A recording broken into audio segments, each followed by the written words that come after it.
Bonjour, alors je suis très heureux d'accueillir aujourd'hui Franck Thérault pour la présentation de son dernier livre Être sans le dire, l'art de ne rien faire et de le faire bien, ça c'est le sous-titre, livre qui vient de sortir aux éditions Almora. Donc merci Franck, bonjour à toi. Merci. Alors en fait tu avais publié 2 livres auparavant, L'éveil pour les paresseux et L'art de ne pas faire en 2010 et 2011. Et puis donc là en 2019, donc 8 ans après, ce 3e livre. Alors ce livre il est d'abord composé dans la première partie de rencontres avec des personnes, des gens qui sont venus te poser des questions. Et donc c'est quoi? Ce sont des chercheurs qui sont venus Un peu de tout, beaucoup de chercheurs et aussi, si paradoxal ça puisse paraître, beaucoup de psychothérapeutes. Alors que je n'ai aucune connaissance dans ce domaine. Mais il se trouve que beaucoup des gens qui ont voulu me rencontrer étaient en effet psychothérapeutes. D'accord. Et en fait, parce que tu fais pas tu fais pas d'atelier ou de... Absolument pas, de non, stage, absolument rien. D'accord. Donc si les gens veulent te rencontrer, effectivement, il faut que c'est des relations individuelles en fait. Oui, voilà, on s'appelle, on communique par mail au départ et on se donne rendez-vous. C'est les gens que j'ai pu rencontrer à Paris. Et voilà, c'était une rencontre extrêmement enrichissante à tout point de vue. Voilà. D'accord, et donc ça c'est la première partie du livre. Et dans la deuxième partie du livre, que j'ai trouvé très, très intéressante aussi, c'est on va dire une présentation de ton chemin, tes rencontres. Par exemple, tu racontes que tu as rencontré Jean Klein. Oui.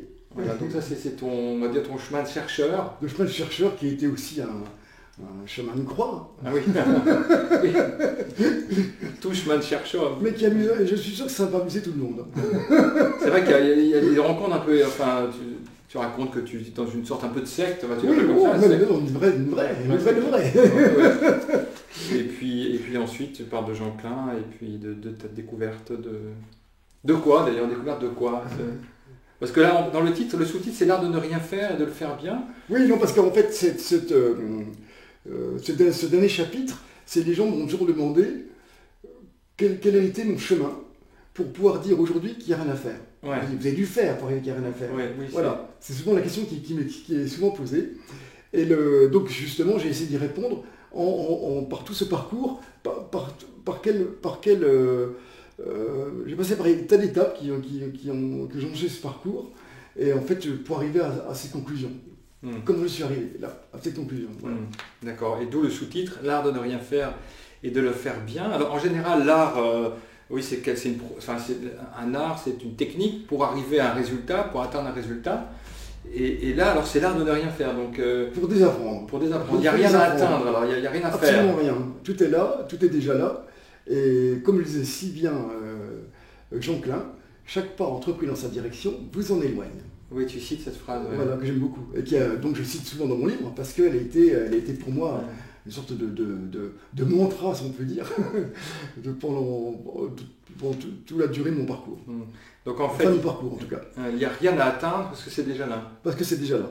Et qu'est-ce qui est déjà là en fait? Comment tu l'appellerais ce qui est déjà là? Peut-être qu'il ne faut pas l'appeler d'ailleurs. Mais... Non, c'est pas appelé. C'est vrai que on parle souvent, on met souvent le mot conscience, on met souvent il y a des tas de mots, le mot être qui aussi. Viennent, le mot être qui revient souvent. Mais pour ça, je l'ai appelé être sans le dire. On pourrait dire aussi cette conscience qui est avant même de rajouter la nôtre. C'est une autre façon de l'exprimer. Mais être sans le dire, c'est vrai que j'aime beaucoup cette façon d'exprimer. Ouais. Sans le dire, parce que dès qu'on le dit, on n'y est plus déjà. Dès qu'on le dit, on a tendance à le perdre ou... C'est déjà... On le perd, on a fait quelque chose. Donc c'est là, dans le silence. C'est un silence. Et dans le silence, si le silence... sans parler, je dirais que ce silence est rempli par cet être qui a toute sa signification dans ce silence. C'est innommable, ineffable. Voilà. Oui, d'ailleurs dans le livre, tu dis souvent les gens dans l'éveil espèrent un plus, alors que pour toi, l'éveil c'est plutôt un moins. Absolument, c'est dans le moins que ça se passe, mais non dans le plus. C'est ça, ouais. J'ai bien aimé ça. Voilà. Et alors, tu parles aussi de... Voilà, le sous-titre, tu ici c'est une philosophie perceptive. Vers une philosophie perceptive. Donc alors, pourquoi perceptive? C'est quelque chose qu'il s'agit de percevoir? Oui, c'est plus c'est une, c'est le ressenti, en fait, dans tout mon cheminement et dans tout ce que je partage, c'est surtout du ressenti. Je ne vais pas faire des grandes causeries en parlant du mental, en parlant non, il faut que les gens ressentent. Et oui, ça, je ne fais pas de discours sur ce sujet, parce que je veux que les gens se ressentent. Voilà, c'est important de ressentir. Et tu nous proposes d'ailleurs, jeudi 16 mai, donc dans une quinzaine de jours, tu nous proposes une rencontre à la librairie Almora oui. pour expérimenter. Oui, absolument, l'expérimenter d'une façon extrêmement simple et directe, ce que j'entends par « il n'y a rien à faire ». Voilà, que ce soit pas seulement... Il faut que ce soit vraiment compris perceptivement, c'est important. Voilà. Il faut que ce soit simplement lu. Oui, d'ailleurs, mon livre, c'est un livre qu'on ressent, c'est pas tellement un livre qu'on lit, c'est un livre qui est là pour être ressentir.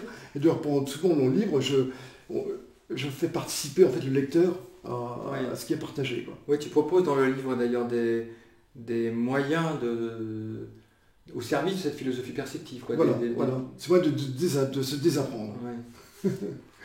Oui, c'est ça. Ok, donc super, donc on se voit dans 15 jours. Ah oui, avec un immense plaisir. Très bien. Merci beaucoup Franck, et donc voilà, Être sans le dé de Franck Perrault. Merci beaucoup.